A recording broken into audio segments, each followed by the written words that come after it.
بسم اللہ الرحمن الرحیم۔ السلام علیکم ورحمۃ اللہ وبرکاتہ۔ عزیز طلباء کرام، آج مختصر القدوری کا سبق نمبر 74 ہے اور باب الجنایات میں آج ہم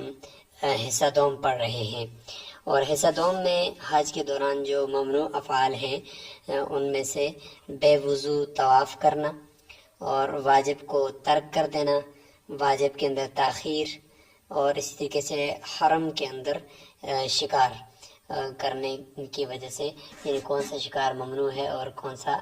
جائز ہے۔ تو اس سے متعلق انشاءاللہ آج ہماری گفتگو ہوگی، اور بے وضو طواف کرنے کی وجہ سے کیا کچھ لازم ہوگا حاجی کے اوپر، وہ بھی انشاءاللہ ہم ڈسکس کریں گے۔ اس طرح واجب کو ترک کرنا یا واجب کو تاخیر، یعنی اس کے وقت سے آگے لے جانا، مؤخر کر دینا، تو اس کی وجہ سے اس کے اوپر کیا کچھ لازم آئے گا، تو اس کی تفصیل آج انشاءاللہ ہم کریں گے۔ تو گزشتہ سبق کے اندر ہماری جو عبارت چل رہی تھی اس کا تعلق تھا کہ اگر اس نے جماع کر لیا یا یعنی ہم بیوی کے ساتھ ہم بستری کر لی، تو اس کے اوقات تھے کہ حلق سے پہلے کر لی، یا یہ کہ طواف زیارت سے پہلے کر لی، وقوف عرفہ سے پہلے کر لی یا بعد کر لی، تو اس کے احکامات ہم نے پڑھے۔ خوشبو لگانا، سلا ہوا کپڑا پہننا، یا اس طریقے سر کا ڈھانپنا، تو یہ والی جنایات پیچھے چل رہی تھی۔ تو آج کے سبق میں ہمارا سبق یہاں سے ہے کہ وَمَنْ طَوَافَ طَوَافَ الْقُدُومِ مُحْدِثًا، اگر طواف قدوم جو سنت طواف ہے شروع میں، وہ اس نے وضو کی حالت میں نہیں کیا، بے وضو حالت میں کر لیا، تو حدیث میں آتا ہے کہ بیت اللہ کا جو طواف ہے وہ نماز کی طرح ہے، یعنی جس طرح نماز کے اندر طہارت ضروری ہے تو طواف کے لیے بھی طہارت ضروری ہے، کیونکہ وہ مسجد حرام کے اندر ہو رہا ہوتا ہے، تو وہاں پہ تو پاکی کی حالت میں ہی جانا چاہیے۔ تو اگر اس نے حالت یعنی ناپاکی کی حالت کے اندر اس نے کیا ہے فعلیہ صدقۃ، تو اس کے اوپر صدقہ بہرحال لازم ہے، دم لازم نہیں ہوگا لیکن صدقہ لازم ہوگا، یعنی نصف سا اس نے گندم یا اس کی قیمت صدقہ کرنی ہوگی۔ وَإِنْ كَانَ جُنُبًا، اگر وہ جنبی حالت میں تھا، یعنی اس کے اوپر غسل واجب تھا، تو پھر تو ظاہر ہے کہ بہت بڑی غلطی ہو گئی اس سے کہ اس نے مسجد حرام کے اندر وہ ایسی حالت میں داخل ہوا اور اتنی بڑی عبادت کو وہ حالت جنابت میں کر رہا ہے، تو فعلیہ شاۃ، اس صورت میں اس کے اوپر بکری لازم ہوگی۔ وَإِنْ طَوَافَ الزِّيَارَةِ مُحْدِثًا، واجب اور بلکہ اہم رکن ہے طواف زیارت، وہ اگر اس نے بے وضو حالت میں کر دیا، تو اگر اس میں وہ اگر بے وضو تھا تو فعلیہ شاۃ، بے وضو ہونے کی حالت میں اس پر بکری ہوگی۔ حالانکہ طواف قدوم کے اندر بے وضو ہونے کی حالت میں دیکھا آپ نے کہ اس میں صدقہ تھا، لیکن یہاں پہ اگر طواف زیارت بے وضو ہونے کی حالت میں اس نے کیا ہے تو وہ اس پہ بکری ہے، یعنی چونکہ طواف زیارت اہم رکن ہے تو اس کے اندر اگر بے وضو تھا تو صدقہ نہیں بلکہ اس سے بڑی چیز بکری لازم ہوگی۔ لیکن اگر اس میں وَإِنْ كَانَ جُنُبًا، اگر طواف زیارت کو اس نے جنبی حالت میں کیا ہے تو فعلیہ بدنہ، تو اس صورت کے اندر تو اس کے اوپر بدنہ یعنی اونٹ لازم ہوگا، یعنی بہت بڑی جنایت ہے کہ ایک اہم رکن کو اس نے وہ حالت جنابت کے اندر کر دیا ہے، تو جنایت کامل ہے، اس لیے آگے بھی جو اس کی جزا ہوگی، کفارہ ہوگا، وہ بھی کامل ہوگا۔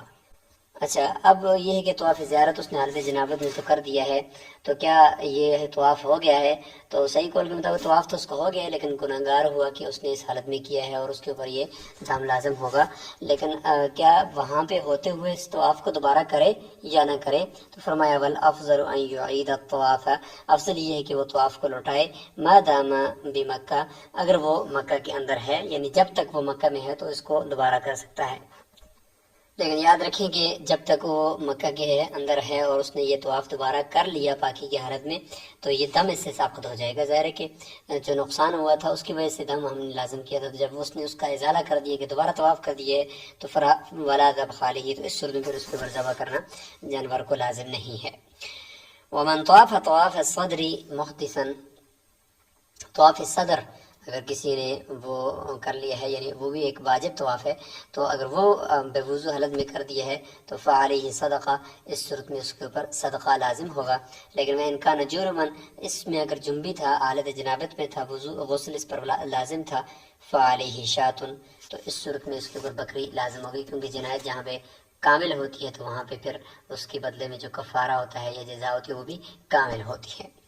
وَإِن تَرَكَ طَوَافَ الزِّيَارَةِ ثَلَاثَةَ أَشْوَاطٍ، یہاں پہ ترک واجب والی جنایت شروع ہو گئی ہے کہ اگر واجب کو یعنی ایک اہم رکن جو طواف زیارت ہے جس کے 4 چکر تو فرض ہیں باقی واجب ہیں، اگر ان کو اس نے ترک کر دیا، اور کون کتنے چکر؟ ثلاثۃ اشواط فما دونہا، یعنی 3 یا اس سے کم چکر اس نے چھوڑ دیے تھے، فعلیہ شاتن، تو اس کے اوپر بکری لازم ہے، جو کہ یہ جنایت کامل ہے، جو کہ یہ فرض ہے اور یہ اہم رکن ہے۔ وَإِن تَرَكَ 4 أشواط بقي محرما ابدا حتى يطوفها، اگر اس نے 4 چھوڑ دیے تو ظاہر ہے جب 4 چھوڑ دیے تو مطلب یہ کہ پھر تو زیادہ چھوڑ دیے، تو جب 7 میں سے 4 چھوڑ دیے تو گویا کہ للأکثر حکم الکل کے قاعدے کے تحت اس نے طواف کیا ہی نہیں ہے، تو یہ تو اس صورت میں تو جب طواف زیارت اس نے کیا نہیں ہے تو اس وقت تک یہ محرم ہی رہے گا، احرام سے نہیں نکلے گا جب تک اس طواف کو نہیں کرے گا، کیونکہ یہ طواف تو اہم رکن تھا۔ فرمایا کہ بقیہ محرما ابدا، ہمیشہ کے لیے وہ حالت احرام میں رہے گا، اس کے اوپر وہ ساری پابندیاں ہوں گی جب تک کہ وہ اس کو دوبارہ طواف کو کرے گا نہیں۔ ومن ترک 3 اشواط، اگر کسی نے 3 چکر تو طواف صدر کے کیے، من طواف صدر، طواف صدر کے 3 چکر تو کر لیے، اور اسی طریقے سے فعلیہ صدقہ، یعنی 3 چکر چھوڑ دیے، اور منترا کا 3 اشواط کہ 3 چکر اس نے طواف صدر کے چھوڑے ہیں جو واجب تھا، اس کے 3 چکر چھوڑ دیے، طواف زیارت کے بعد تو ہو گئی، اگر 3 یا 3 سے کم چھوڑے ہیں تو چلو اس میں بکری لازم ہو جائے گی، لیکن 3 سے زیادہ چھوڑے ہیں، 4 چھوڑے ہیں تو پھر تو گوئے کہ پورا طواف ہی چھوڑ دیا، تو لازم جب تک اس کو کرے گا نہیں اس عام رکن کو تو وہ محرم ہی رہے گا۔ یہ ہے جی واجب طواف صدر، اگر اس کے 3 چکر اس نے چھوڑے ہیں، 4 کیے ہیں 3 چھوڑے ہیں تو پھر اس صورت میں اس کے اوپر صدقہ لازم ہوگا اور اس کا حج ہو جائے گا۔ وَإِن تَرَكَ طَوَافَ الصَّدْرِ، اگر اس نے طواف صدر کیا ہی نہیں ہے اور اسی طریقے سے وہ واپس آ گئے ہے، او 4 اشواط، یا 4 چکر اس نے چھوڑے ہیں تو زیادہ چھوڑ دیے ہیں، منہ اس میں سے، تو فعلیہ شاتن، اس میں ہم یہ نہیں کہیں گے کہ وہ محرم رہے گا، کیونکہ یہ طواف صدر یہ طواف زیارت سے کم درجے کا ہے، اس لیے ہم یہاں پہ یہ حکم لگائیں گے کہ اس کے اوپر بکری لازم ہو جائے گی، البتہ اس کا حج ہو جائے گا کیونکہ یہ طواف صدر واجب ہے۔ ومن ترک السعی بین الصفا والمروہ، اگر صفا اور مروہ کے درمیان سعی کو کسی نے چھوڑ دیا ہے تو یہ بھی واجب تھی، واجب کو ترک کر دیا ہے، تو فعلیہ شاتن، تو اس کے اوپر بکری لازم ہے، وحجہ تام، اور اس کا حج جو ہے وہ تام ہو جائے گا۔ ومن افاض من عرفات قبل الامام، اگر کسی نے اس طرح کیا کہ عرفات سے وہ امام سے پہلے نکل آیا جبکہ امام کے ساتھ نکلنا تھا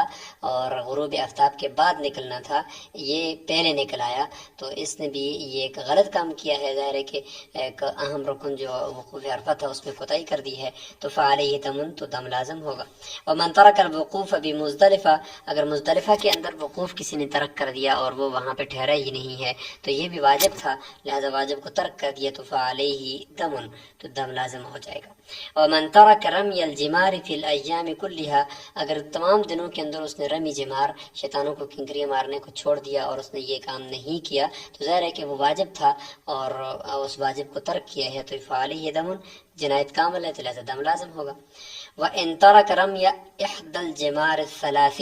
اگر 3 جماروں میں سے کسی ایک جمار یعنی 3 شیطانوں میں سے کسی ایک شیطان